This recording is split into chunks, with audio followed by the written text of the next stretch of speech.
Bonjour à tous, bienvenue dans Direct Santé, votre rendez-vous dédié à la santé et au bien-être de toute la famille. Infection cutanée liée à un parasite, la gale se propage par contact direct ou via des vêtements. Une maladie très ancienne qui aurait été découverte pour la première fois dans un texte médical chinois au XVIe siècle avant Jésus-Christ. La gale est une maladie parasitaire de la peau très contagieuse qui provoque des démangeaisons intenses et des lésions cutanées de grattage. On l'appelle également scarbiose, cette maladie due à un parasite humain microscopique appelé également acarien scarpote.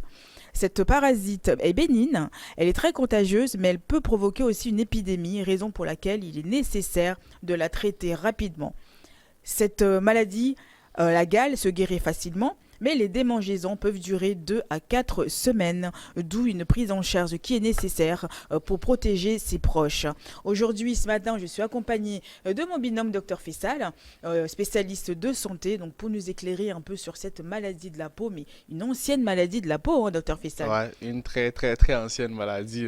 Comment Voilà. allez-vous ce Je vais matin? très bien et vous-même? Très bien, très Ça très va, bien. tranquille. Bah, écoutez, on retourne en arrière En effet, découvrir un petit peu qu'est-ce que ouais. c'est que cette maladie de la peau qui date d'il y a très très longtemps. Pour ne pas dire que l'histoire ne finit jamais, Elle ne finit elle jamais. existe encore cette maladie. Donc voilà, mieux vaut en parler et voilà. C'est ça, mieux vaut en parler et puis Voilà, aussi prévenir aussi les gens en que ça effet. existe encore, faut pas baisser garde. Non. Donc qu'est-ce que c'est exactement la gale, docteur Fissal? En effet, cette maladie relativement bénigne, la gale est une infection Mhm. cutanée qui est très très contagieuse, surtout dans les collectivités. Voilà. Et cette gale est causée par un parasite qui est un acarien qu'on appelle Sarcopte de la gale. Voilà. Mais le D'accord. nom scientifique, c'est Sarcoptes scabei hominis. Ah oui, là, ça fait vraiment ancien test Ouais. de Ça fait pharaon vraiment ou autre. ouais, voilà. Mais il faut noter également qu'elle peut survenir à tous les âges et dans toutes les classes sociales, en fait. Quels sont les symptômes de cette maladie, docteur? La gale,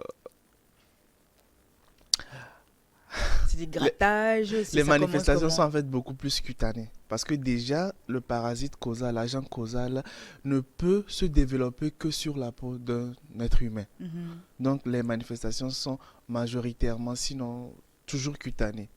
Voilà. Donc, vous allez voir que ça va commencer avec des papules, donc des lésions papulo-vésiculeuses, c'est-à-dire des petits boutons qui sont durs et dont le bout peut paraître rougeâtre. Voilà. Donc, ce sont des lésions papulo-vésiculeuses prurigineuses parce que ça fait gratter énormément. Ça fait Pire que gratter. la varicelle? Ouais, la varicelle ne fait pas trop gratter, hein. La gale, c'est c'est le signe C'est- phare, les prurites. Ce Mhm. qui fait même que, à, à part ces lésions, ces papules-là, vous aurez des lésions de grattage. C'est-à-dire que des lésions qui ne sont pas apparues parce que vous avez le parasite de la gale, mais Mhm. qui sont apparues parce que vous avez gratté votre peau. Et ces lésions de grattage peuvent être source d'autres infections. Donc On ça peut parle souvent provoquer de, aussi autre chose. voilà, on parle souvent de surinfection. Voilà. Donc, vous pouvez également avoir des nodules ou les grattages, ça peut aboutir à des croûtes. Ok? Voilà. Maintenant, en fait, ces lésions apparaissent à des endroits un peu plus spécifiques sur la peau. Ça ne prend pas tout le corps humain. Oui, ça Là, c'est. ça prend les doigts, le dos des doigts, les espaces interdigitaux, les espaces entre les doigts. Mhm. Ça prend les plis. Donc, vous avez le poignet, Oui, vous avez le le coude, coude aussi. vous avez les aisselles et vous avez les plis inguinaux entre les cuisses. Mm, mm, mm. Ça peut également prendre le fourreau de la verge, c'est-à-dire la peau qui recouvre la verge. Voilà. Pourquoi Et ça peut exactement? également apparaître sur le mamelon. Voilà. D'accord. Mais il faut noter également que dans d'autres cas, il peut juste s'agir d'une hyperkératose. D'accord? Un épaississement de la couche de l'épiderme avec des sécrétions. Mhm. Mais dans ce cas, c'est moins contagieux que lorsque vous avez les lésions papulo-vésiculeuses. Donc c'est moins contagieux, voilà. Quoi, c'est dans les creux, c'est pourquoi? Pourquoi exactement dans les creux? C'est là où on transpire le plus. C'est là où on C'est. transpire le plus, c'est là où c'est les endroits un peu cachés qui sont susceptibles Mm, d'être mm, un peu mm. des endroits de culture, surtout s'il n'y a pas l'hygiène. Voilà un peu. Maintenant, ces lésions épargnent le cuir chevelu et la tête. Ah, bizarrement. Oui, bizarrement. C'est un signe Bizarrement. phare, donc ces lésions. Et pas, contrairement à la varicelle qui peut prendre le cuir chevelu Oui, c'est ça. et la tête. Voilà. C'est à peu près la même famille, non? Puisque bon, après, c'est vrai que il y a C'est des la même. maladies de la peau, il y en a énormément, Oui, quoi. il y en a énormément, énormément. Voilà. Très, très, très beaucoup. Et qui peut être contaminé par cette maladie? Euh, Celui qui peut être contaminé par cette maladie est quelqu'un qui reste vraiment en contact avec des personnes qui portent ce parasite. Voilà. Soit il est en contact direct peau à peau avec eux, peut-être il reste en contact avec eux pendant une durée de 10 à 15 minutes. Mhm. Soit il a été en contact avec quelqu'un, avec des vêtements d'une personne ayant ou d'une personne porteuse de cette maladie. Ok, donc oui, Voilà. c'est par La aussi des... literie, Oui. les draps, les vêtements, les chaussettes, voilà, les coiffes, les chapeaux, les bonnets. Hein. Si entre-temps il arrivait que le parasite s'installait là-bas, donc dès que Mhm. cette personne prend contact avec ça, Et ça y voilà. va directement. Est-ce que la régie peut nous montrer un peu la photo de la tête de, de ce microbe, hein? Ce parasite, voilà un peu ça à quoi il C'est ressemble. horrible. C'est vilain, c'est un vilain garçon. C'est vraiment horrible. Mon Dieu. C'est un vilain Et garçon. donc c'est vraiment microscopique et puis ça ronge tous Oui, ces endroits-là. c'est microscopique, c'est microscopique. Et voilà, ce qui fait que des Ah, fois, même dans le diagnostic, où c'est vrai que le diagnostic est beaucoup plus clinique, hein. hum, Dès hum, que vous hum. voyez quelqu'un qui fait la gale, avec les signes là, vous savez en même temps qu'il s'agit de la gale. Mais maintenant, c'est vrai qu'il y a certains tests qu'on peut faire, d'accord? Comme par exemple, prendre les contenus là, des Oui. lésions papilleuses et faire un examen direct au microscope. Donc cela vous permet de visualiser ce parasite là et de... Et, Voilà, ça c'est l'atteinte palmoplantaire. On l'a euh, surtout fréquent chez les enfants. les Voilà, pauvres, hein. voilà. Eh mais Surtout ça fréquent. laisse vraiment, mais ça c'est à force de gratter, ça, que ça laisse des plaies comme Voilà, donc ça. vous allez voir que là sur la plante, voilà, sous la plante du pied de cet enfant, un peu à gauche, en allant vers les orteils, il y a des petits boutons là. Bouton, oui. Ce sont les papules, voilà, les lésions papullo-vésiculaires. Et maintenant, à côté, vous avez vu comme des plaies. Oui. Voilà, là, ce sont plus des lésions de grattage. Donc, c'est à force de gratter que ces Mhm. petits boutons finissent par donner des plaies, en fait.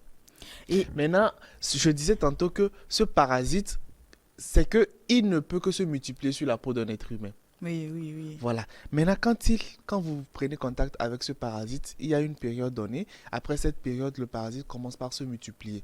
Donc, le mâle féconde la femelle. Sur la peau de leur hôte, Hmm. le mâle féconde la femelle. Et après la fécondation, chez ces parasites, le mâle meurt. Et c'est la femelle qui reste La femelle avec... reste, elle pond des œufs sur la peau et commence par creuser. Et c'est ce creux maintenant qui s'extériorise, qui se traduit à travers les petits boutons qu'on Hmm, appelle hmm, les hmm. papules. Et à chaque fois, au jour le jour, elle avance de 1 à 2 millimètres. Oh là là, mon Dieu. Voilà, donc elle Quel détruit cauchemar. elle détruit l'épiderme et elle avance 1 à 2 millimètres chaque jour. Voilà, elle creuse, elle avance. Mais tout ça en creusant, en laissant les œufs. Oui, oui, et c'est surtout ces œufs-là qui font gratter en fait. Voilà. Et chez l'enfant, mais le Ce qui pauvre... fait que ça arrive plus la nuit.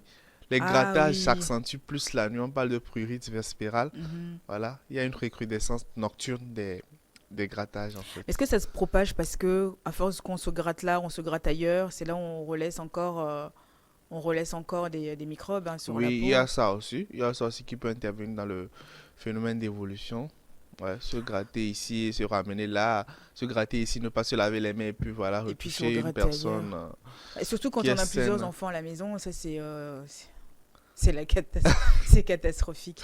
Ouais, Parce que plusieurs enfants, mais si l'hygiène y est, c'est vrai que les tests disent que cette maladie n'est pas forcément due à un défaut d'hygiène, ce mm, qui fait qu'elle peut apparaître dans n'importe quelle classe sociale, je l'ai dit au début, mm, tant chez les riches que chez les personnes voilà, vivant modérément. oui. Donc, Et mais si l'hygiène est vraiment y est, quand même, les chances sont un peu réduites.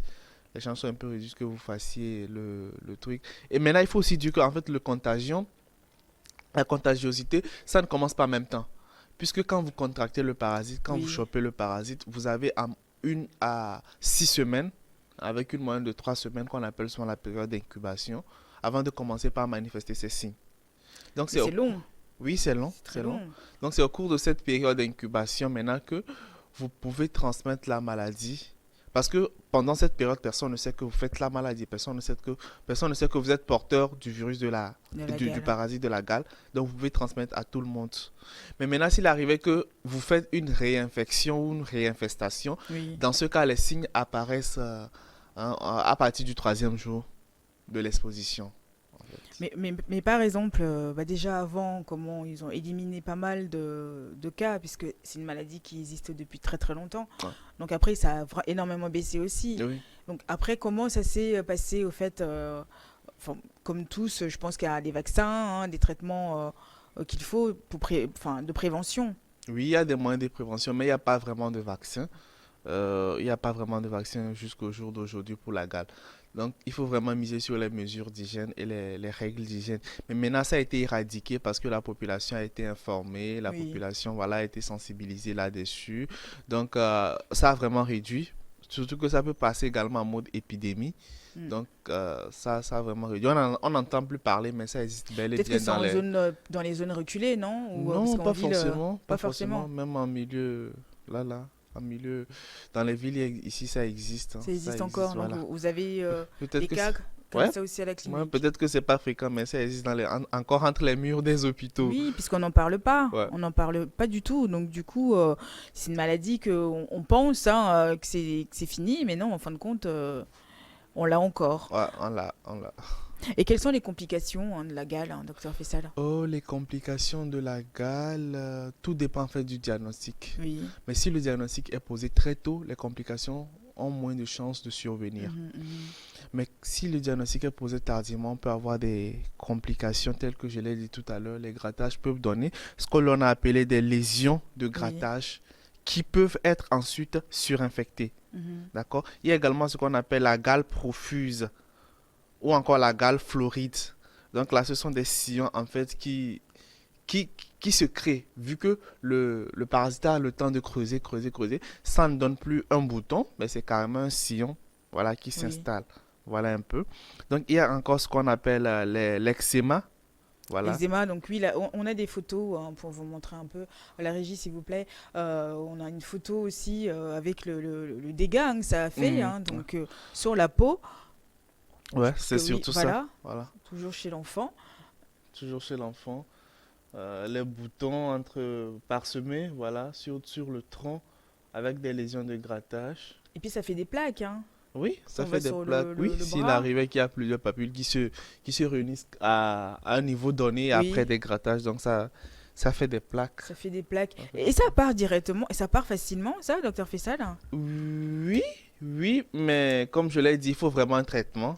Il faut vraiment un traitement qui va peut-être voilà, éliminer le parasite Oui. et éviter le grattage, éviter les démangeaisons et voilà. Parce que là, ça prend vraiment un peu partout. Oui, oui, ça prend vraiment un peu partout. C'est très compliqué, hein, c'est très compliqué et c'est...